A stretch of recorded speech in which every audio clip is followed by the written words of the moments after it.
Welcome! In front of me I have Garmin Vivosmart 4 and I'm gonna show you how to unpair this smartband from the iPhone.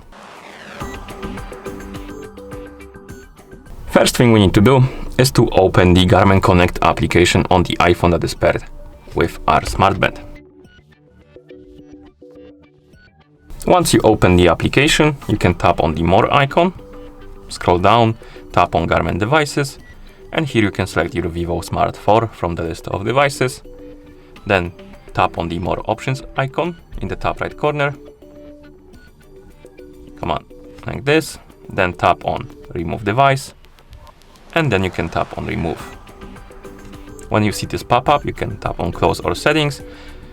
Then you can close the app, open the settings on your iPhone, tap on Bluetooth.